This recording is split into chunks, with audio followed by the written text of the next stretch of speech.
Good morning, guys. MWUSA Season 3, Episode 3. This morning I'd like to do an episode on what a ploppy is, how ploppies act, ploppy math, ploppy bankrolls, ploppy free play, and how ploppies act. Now, why would anybody want to know this? If we're already an advantage player, why would we want to know anything about what ploppies are and what they do? The answer is actually very simple. In order to blend in with everyone, you need to act like everyone. If you are at a blackjack table and you have your max bets out and you've been an advantage player for a long time, you've got two $500 bets out and you get two 20s and the dealer gets a blackjack, and you don't react, then they're going to wonder, why is this guy not reacting to lose this big bet in such a horrible way, where he already had two 20s, or she had two 20s, and the dealer beat them? And the answer is, because we look at the long term, and although we care about the money short term, we care more about the money long term. Ploppies don't act that way. So let's start from the top. Most of us wore ploppies before we were advantage players. Either we had been to a casino for someone's birthday, or when we turned 21, or as a group with some friends, or something, or even as a regular. And something changed in us. There was a point in us, if we were a ploppy, where we said, what the heck am I doing here? Why am I constantly giving these people money?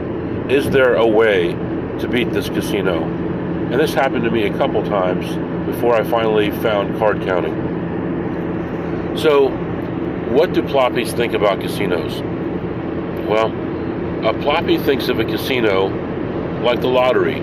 They think they can go in and who knows, I might get lucky, I might win. But they lose 90% of the time, or more, 95% of the time. So they don't think about what the odds are. They think of casinos as, put some money in this slot, put some money on this circle on the table, and see what happens. You might get lucky. And you hear a lot of people in casinos talking like that. A few days ago, I had a lady who was appalled that I wasn't playing the side bet on a blackjack table. She couldn't believe it. She almost left the table, but she couldn't imagine why somebody would not play the side bet. How are you going to win any money just playing blackjack? How could you possibly come out ahead unless you hit a big bonus on the side bet? And that's the way ploppies think. They think a casino is a place where you just, run your luck and see what happens. Another way ploppies think about a casino is, well, it's a good place for me and my friends to have fun. It's a good place for me to let off some steam. It's a good place for me to be away from other people, to be away from my problems, to have somebody actually care about me and have somebody actually be my friend, meaning the casino staff, right? So, casino staff are not your friend. Casino staff do not care about you. Casino staff, I'll be frank with you, they don't care if you live or die. They don't care if your finances live or die. They don't care if you file bankruptcy or not. They care about being friendly to you so they can extract more money from you. That's why casinos care about you. That's why casinos are nice to you.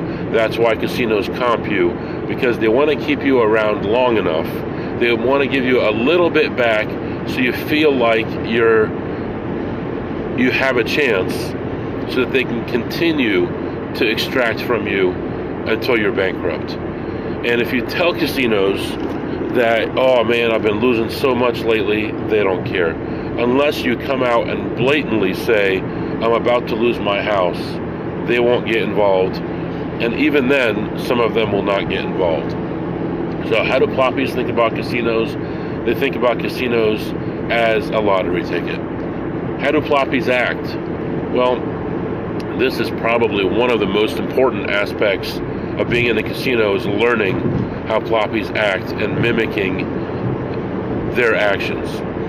When a ploppy is at a blackjack table, they sweat every hand, right? They're upset, unless they're drunk. We're going to forget about the drunk people, okay? We're going to talk about regular people who are not drunk, who are not just having a great time because they had a bunch to drink or smoke or something.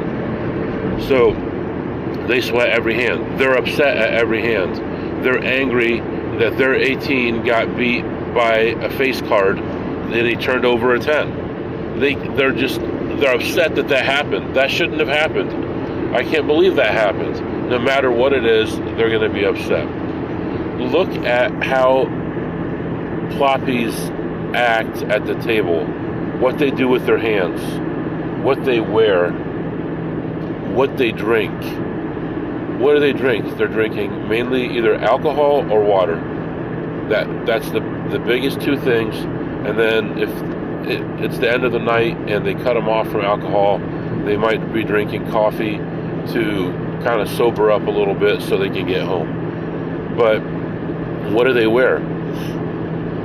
If you go in there dressed with your really nice clothes and nice watch and diamond rings and things like that, unless you're trying to portray an image of someone who has a lot of money and that's your cover, you're probably not going to fit in most casinos. Where are most casinos? Most casinos are in poor neighborhoods, poor cities, poor towns. They're not in downtown Beverly Hills, right? They're going to be in Buzzard Puke, Iowa. They're going to be in, Butthole, Virginia. They're going to somewhere like that. I don't even know if they have casinos in that part of Virginia. But anyway, Armpit, New Mexico. That's where they're going to be. They're going to be in working class areas. And if you don't fit in, you're going to stick out. Just remember that. If you don't fit in, you're going to stick out. And the last thing that we want to do is stick out. So pay attention to what ploppies are wearing. Pay attention to their hands, what they do, how they take a card, how they stay. You act like them. You fit in with them. So I can't stress enough how important it is to be like them. When you're first getting started, if you want to sit behind the table or stand behind the table and just watch people, watch their actions, watch their reactions, watch their emotions, that is one of the most important aspects. Other than knowing your game and playing it perfectly, that is the second most important thing, I would say, other than not giving up your identity, obviously. But we all know we're not stupid. We're not giving up our identity. So now let's think about ploppy math, right? What is ploppy math? Ploppy math is, well, I've already put 200 in the slot machine. It's got to hit sometime. I've already lost 18 hands out of 20. It's got to turn around sometime. Ploppy math could be, well, last time I was here and I stayed on 16 twice, it changed the cards around. Well, last time I was here, when I didn't double down, I won. And you'll see this so often. This ploppy math, I've seen multiple players who refuse to double down or will only double down for less, because when they double down for the full amount, they're going to lose. Guess what? You're supposed to lose. But when you double down, you give yourself a better chance. In the long run, you're going to lose. But if you don't double down, if you don't split, if you don't do all those things that you're supposed to do, even if you don't count cards, you're going to give the casino an even bigger advantage.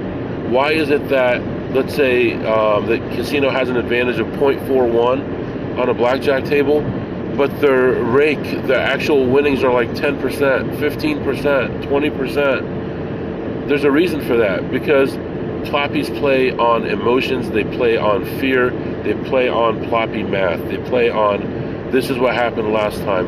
Their sample size is so small. They come in, how many times have you seen a ploppy come into a $25 table with $100, to a $100 table with $200, to a $5 table with a $20 bill, and think, oh man, if I could just turn this $20 into $300 or $400, if I could turn this $100 into $1,000. That's how they think. You know, for you and I,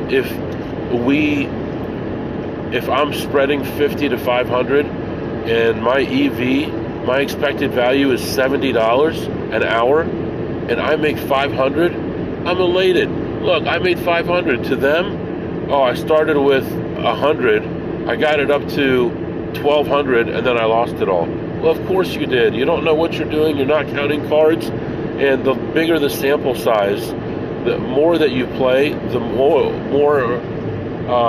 bigger chance that the casino is going to win, because the odds are going to catch up with you. So the ploppy math is, I'm going to play just a few hands and hopefully I win, or they win and they don't stop. They continue to play. They think they're going to run it up to $1 million on the casino, when in actuality they may have run into a positive count accidentally and built up some money. And then when the negative counts come, now their big bets are out there and they get destroyed. That's ploppy math. I remember so many times just watching these people, and they're so hopeful and then they're suffering. Or you see people with their last dollar and there's some picture on the screen that makes them think that this slot machine is about to hit, and they turn their seat around and go get more money from the ATM when it says plainly in the rules, you know, the size of the horse means nothing on the screen, you know, the size of the bag means nothing on the screen, but they still pump hundreds and hundreds and hundreds of dollars that they can't afford into this machine because it's due. So let's talk a little bit about ploppy vision, ploppy free play, how they use their free stuff and things like that, how they think about that. So the ploppy vision, as we kind of discussed a little bit earlier, is that they're going to take a shot and hopefully they win. But the ploppy vision is also what the ploppy sees. They see it on billboards, they see it in casinos, now you see it in phone apps when you're playing a game. You see, oh, bet MGM, bet Caesars, bet Penn Gaming, whatever it is, whatever the Penn Gaming is, Barstool Sports. You know, they think and they see all these well-dressed, young, happy people, you know, with nice clothes on and jewelry and perfect hair and huge stacks of chips in front of them, 10 colors of chips in front of them. It's so much massive amounts of chips in front of them, and they think that's going to be them. Their vision is they're going to go in there and they're going to hit it big, just like the people in the pictures. And that is the opposite of what's going to happen. There's a reason why you have young, good-looking people in the pictures. For one thing, if you have a bunch of old people in the pictures, young people don't want to come. And old people already know, for the most part, that the casino is a hole where you flush your money. So old people go to a casino because they're bored and they don't care about their money anymore. They just want some entertainment. Young people go because they have this vision of this exciting time that they're going to have. They're going to make millions of dollars. They're going to be James Bond and turn over that royal flush. They're going to, you know, always win the important hands. They're always going to win the important slot pulls. And obviously that's not right. The reason that the casinos target the young people is because they don't know any better yet. When I was in the South, some of the casinos you only have to be 18. Horse racing tracks, you only have to be 18. Some casinos are 19. Some of the Indian casinos are 19. Canada is 19.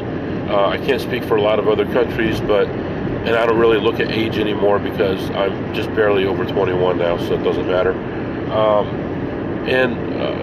Most casinos, obviously, in the United States are 21 years old or older. And kids see their friends going in there as they're turning 21 and talking about, you know, oh, I got so drunk, oh, I had so much fun, oh, I made 500, then I gave it back, or so-and-so hit the slot machine for 500, and it's so exciting, and he went and bought whatever, and they want that life, right? What is their life so far?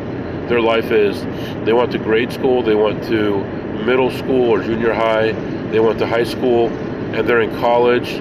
Life sucks, it's boring, I gotta study all the time. People always tell me what to do, when to study, when to go to work. I don't have hardly any money. And this is the life that they're living, right? And they see pictures of people just over their age, and they're having fun, and they're making money, and it's exciting, and they want that. And they go into the casino, and maybe it's not so beautiful when they get in there. Maybe the people aren't so happy when they get in there, but they're starstruck, right? They think, look at this place. Look at all this money just waiting to be made. I remember those days. I remember thinking like that. I remember thinking it could be the next spin. It could be the next pull. It could be the next card. It could be the next hand. And it's going to change things around. Look at this. I'm betting a side bet that gives me 1,000 to 1. It gives me 180 to 1. It gives me 30 to 1. It gives me this bonus, this jackpot, $500,000, $1 million, 100,000, 50,000. And they're like, man, even if I hit the third highest jackpot and I only got $1,000, oh my God, that would change things so much for me.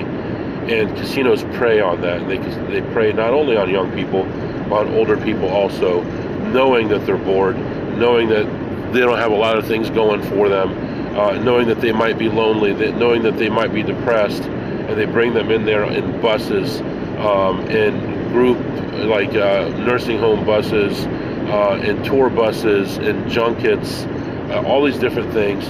They bring them in to suck money out of them, and they leave them there all day or overnight before their flight leaves the next day, or before their bus leaves in the evening or in the afternoon. They give them a free buffet, and they're stuck there all day watching people play. And if they run out of money, they're bored, so they go get more money out of the ATM and waste their money.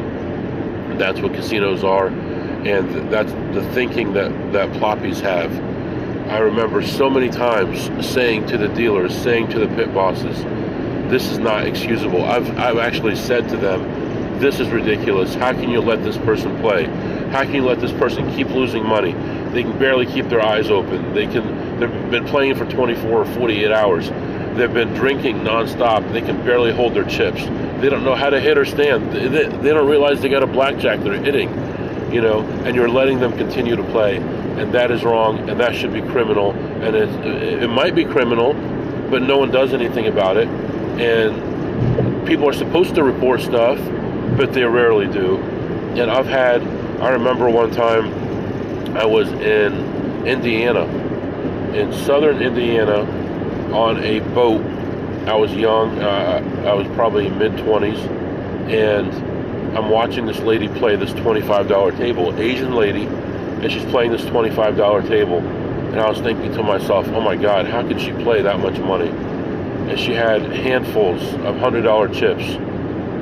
And she's just throwing them out there, 100, then 500, then, she's just putting them in the circle. And sometimes the dealer would have to stack them because she'd just push them out there.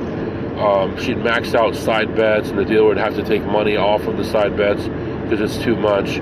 But they continued to let her play until when I was standing behind her and she fell backwards in her chair and she passed out on the floor, and dozens of $100 chips went rolling all around the floor. And I was so shocked and so confused.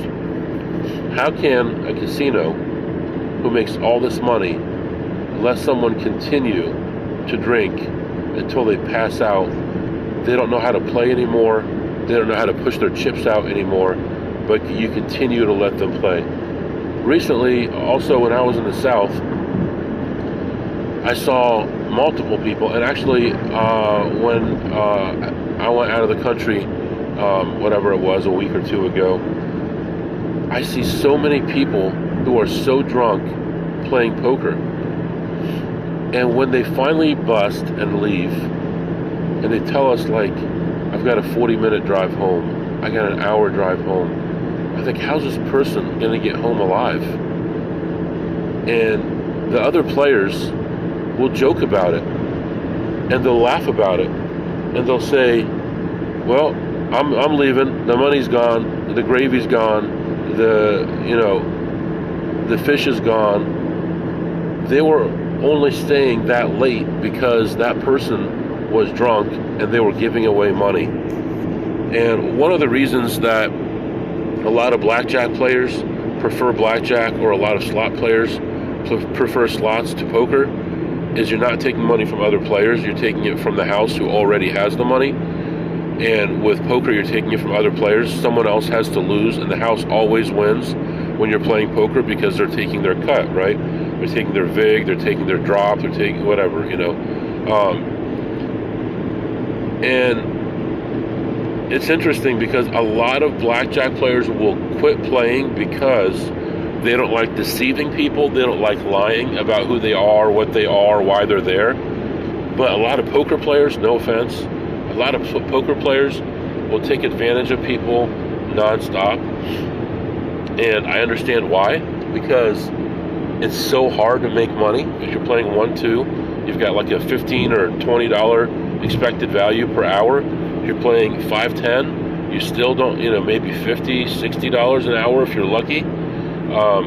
So it's very hard to make money in poker, but taking advantage of people is just not my thing. So I do play poker sometimes, but usually it's just to unwind. And I would love to be able to get good at playing poker and make more money at playing poker, but I don't like taking advantage of people. And thank you to, while I'm here, thank you to the person who emailed me about poker yesterday or the day before, and I may take you up on that. So,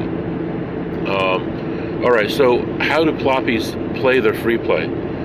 Ploppy free play is just a free roll, right? And I go to a casino that to get your free table bet, you have to give them your card, and then they have to look it up, and then they put fake chips on top of your chips, and then if you win, then they pay you out. And 100% of the people who get free play on tables, 100% will play it on their first hand. Now, when I was playing rated, and I got things like that, I would not do that because usually the chips were large, right? So I'd be playing a $50 table and they'd give me $100 or $500, usually $100 chips as free bets. And I would wait until the count got up to use them. But ploppies, they don't have a point of reference as to is it a positive or a negative shoe. The only point of reference is I'm on a run or whatever. So most of the time they'll play their free bets as their first bet, which is interesting if you think about it. In machines, they'll play their free bet all the way through, their free play all the way through, and they'll continue to play because they're there for whatever, to hit the jackpot. They're there for entertainment. They're not there short term, they're there long term.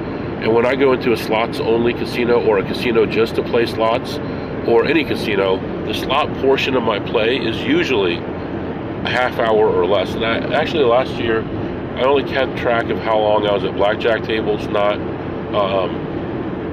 how long I played slots. But I would estimate that it's probably 30 to 40 minutes, and that includes walking around the entire casino looking for plays and deciding what to play. So they're going to burn through that free play. A lot of advantage players, hint, hint, will play their free play and leave.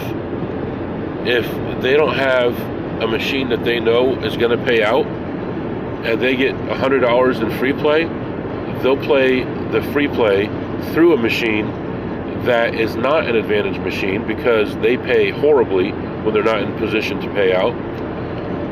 And they'll just play it through a regular machine, and the lower the bet, the better your chances of ending up with the most money, percentage-wise. So if you bet a regular ploppy slot machine, you might end up with 85 to 90%, where if you bet an advantage machine when it's not in position, you might end up with 30 to 60%. So I would always, unless I have like 1,000 in free play, I'm not going to play 50 cents a spin.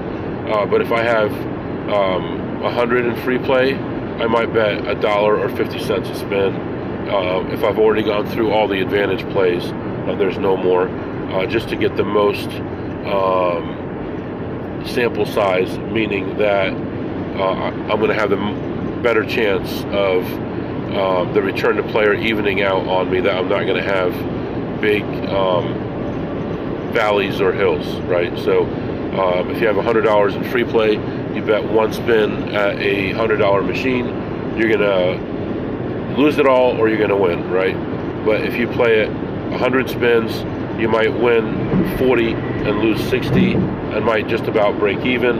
If you play a 25-cent machine, you're going to get closer and closer to the return to player. So, vision on free stuff from casinos, ploppies just see it as, look at this, I got this.